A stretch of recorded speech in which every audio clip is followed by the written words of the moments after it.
சற்று முன் கிடைக்கப்பெற்ற மிக மிக முக்கியமான செய்தி ஒன்று வெளியாகியிருக்கு. சேகர் பாபுவின் ரகசிய அறையை கண்டுபிடித்த அமலாக்கத்துறை, அதிர்ச்சியில் ஸ்டாலின். அதாவது திமுகவோட ஆட்சியோட அறநிலைத்துறை அமைச்சராக செயல்பட்டவர் தான் சேகர் பாபு அவர்கள். இவர் பார்த்தீங்கன்னா கோவில் நகைகள் மற்றும் பணங்களில் உண்டியல் அனைத்தையும் பறிமுதல் செய்ததாகவும், பல கோவில்களில் பழமையான சிலைகள், நகைகள் போன்றவற்றை சேகர் பாபு அவர்கள் ஊழல் செய்ததாகவும் பல்வேறு குற்றச்சாட்டுகள் அவர் மீது ஏற்கனவே இருந்து வருது. ஆனால் ஆட்சி அதிகாரம் திமுக பக்கம் இருந்ததாக, அவருக்கு சாதகமாக இருந்ததால் அவரால் விசாரணைக்கு அமலாக்கத்துறையால் நெருங்கக்கூட முடியலை. ஆனால் தற்போது ஆட்சி என்பது தாவேகாவின் பக்கம் விஜய் கிட்ட இருக்கு. மேலும் திமுகவின் ஆட்சி கவிழ்ந்து விட்டது. முதல்வர் விஜய் அவர்கள் பதவி ஏற்று உண்மையான ஆட்சி, மக்களுக்கு நல்லாட்சி நடைபெறும் என்பதை பதவி பிரமாணம் செய்யும் போதே அவர் தெரிவித்து விட்டார். மேலும் ஸ்டாலின் அவர்களை குறிவைத்து கிட்டத்தட்ட 10 லட்சம் கோடி கடன் எப்படி வந்தது என்பதை விசாரணை செய்ய சிறப்பு குழு IASகளை நியமித்தார். அவர்கள் சொன்ன உண்மை விஜய்க்கே பெரும் அதிர்ச்சியாக இருந்தது. அதாவது இந்த ஆட்சியில் புதிதாக அறநிலைத்துறை அமைச்சராக பொறுப்பேற்றுள்ள ரமேஷ், கோவில் பணங்கள் மற்றும் நகைகள் கிட்டத்தட்ட பல ஆயிரம் கோடிகளை கணக்கில் காட்டப்படவில்லை எனவும், அந்த பணங்கள் எல்லாம் எங்கு சென்றுள்ளது, கோவில் வளர்ச்சிக்காகவும் கோவில் நிலங்களில் அங்கு தற்போது இருக்கக்கூடிய நகைகள் பணங்கள் எதுவும் இல்லை, கிட்டத்தட்ட 500 கோடி வரவில் சேர்க்கவில்லை. இதற்கு முன்னாள் ஆட்சியில் இருந்த திமுகவின் அமைச்சராக செயல்பட்ட சேகர் பாபு அவர்தான் காரணம். அது மட்டுமில்லாமல் தற்போது அமலாக்கத்துறை அதிகாரிகள் இதை கண்டுபிடித்து விட்டார்கள். அதனால் சேகர் பாபு மீது கண்டிப்பாக கைது நடவடிக்கை மேற்கொள்ளப்படும் என்கின்ற தகவல் வெளியாகியிருக்கு. ஏற்கனவே அவர் மீது 4 வழக்குகள் நிலுவையில் உள்ளது. திமுக ஆட்சியில் ஸ்டாலின் அவர்களது வலதுகரமாக செயல்பட்டவர் தான் சேகர் பாபு. ஆட்சி கவிழ்ந்த போது கூட சேகர் பாபுவும் ஸ்டாலினும் கொளத்தூர் மக்களை சந்தித்தார்கள். அப்போது சேகர் பாபு கண்ணீர் விட்டு கதறி அழுதார். ஆனால் ஸ்டாலின் அவர்களின் ஆட்சி கவிழ என்ன காரணம்? சேகர் பாபு தான் காரணம் என சொல்லப்படுகிறது.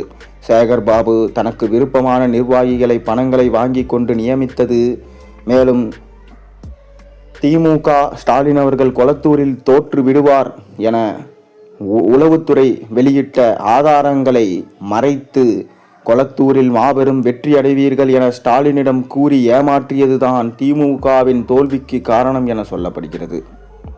திமுகவால் ஓரம் கட்டப்பட்ட பிறகு நடைபெற்ற மாவட்ட செயலாளர்கள் கூட்டத்திலும் கடைசி இருக்கையில் தான் அவர் அமர்ந்திருந்தார். திமுகவோட தோல்விக்கு மிக முக்கியமான காரணமாக பார்க்கப்படுவது 2 பேர். ஒன்று சேகர் பாபு, இன்னொன்று சபரீசன். மேலும் சேகர் பாபு மீது தற்போது இந்த அரசு எந்த நடவடிக்கை எடுத்தாலும் அந்த விஷயத்தில் திமுகவின் தலைமை தலையிடாது, ஸ்டாலின் எந்த நடவடிக்கையும் எடுக்க மாட்டார் என சொல்லப்படுகிறது. அது மட்டுமில்லாமல் சேகர் பாபு அவர்களின் ரகசிய அறையை அமலாக்கத்துறை கண்டுபிடித்து விட்டால் கண்டிப்பாக சேகர் பாபுவோடு சேர்ந்து திமுகவின் மிக முக்கியமான 15 அமைச்சர்கள் எங்கெங்கு எவ்வளவு ஊழல் செய்தார்கள், கோவிலில் எவ்வளவு கையாடல் செய்தார்கள், மேலும் கோவில் நகைகள் அனைத்தும் வெளியே வந்துவிடும். இதனால் திமுகவே ஆட்டம் கண்டு உள்ளது. தொடர்ந்து முக்கியமாக சொல்ல வேண்டுமானால், குறிப்பிட்ட சமூகத்திற்கு மட்டும் திமுக ஆதரவு கொடுத்தது. மேலும் கோவில் அர்ச்சகர்கள் போன்ற கோவில் விஷயங்களை திமுக எதிர்ப்பாக செய்த அரசியல்தான். அனைவரும் சமம், அனைத்து சமூகமும் சமம் என்று குறிப்பிடாமல் குறிப்பிட்ட ஒரு சமூகத்தை இழிவாக பேசியது, கோவில் பணங்களை இப்படி கையாடல் செய்தது போன்ற விஷயங்கள் தான் திமுக ஆட்சியை இழந்து தற்போது எதிர்க்கட்சியில் இருக்கிறது. மேலும் இனி திமுகவால் ஆட்சி அமைக்க முடியுமா? கண்டிப்பாக முடியாது. மக்கள் விஜயின் அரசியல் மீது தற்போது நம்பிக்கை வைத்துள்ளார்கள். இனி ஒருபோதும் விஜய் அவர்கள் தோற்க மாட்டார். மீண்டும் ஒரு எலெக்ஷன் வைத்தாலும் சரி, அப்பொழுதும் விஜய் தான் ஜெயிப்பார். விஜய் பக்கம்தான் மக்கள் ஆதரவு இருக்கிறது.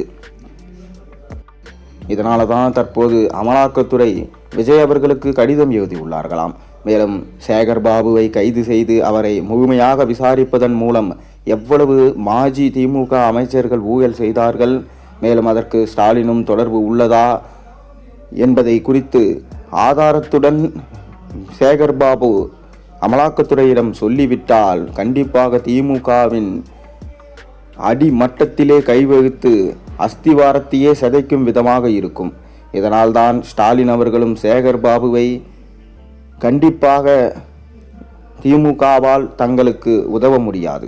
திமுகவின் தோல்வி இத்தனை அமைச்சர்களை ஊழலில் மாட்டிவிட்டதும் சேகர் பாபுதான் என துர்கா ஸ்டாலினும் நினைத்து சேகர் பாபுவை வீட்டை விட்டே அடித்து வெளியே துரத்தி இருந்தார். சமீபத்தில் அந்த செய்தியை நாம் பார்த்திருந்தோம். மேலும் சேகர் பாபுவை கைது செய்தால் கண்டிப்பாக அவர் அனைத்து ஆதாரங்களுடன் உண்மையை அமலாக்கத்துறையிடம் கொடுத்து விடுவார்.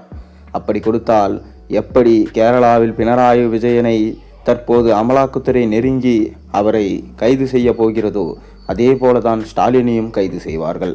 காரணம், ஸ்டாலின் அவர்கள் தற்போது முதலமைச்சராகவும் இல்லை, எதிர்க்கட்சி தலைவராகவும் இல்லை, எம்எல்ஏவாகவும் இல்லை.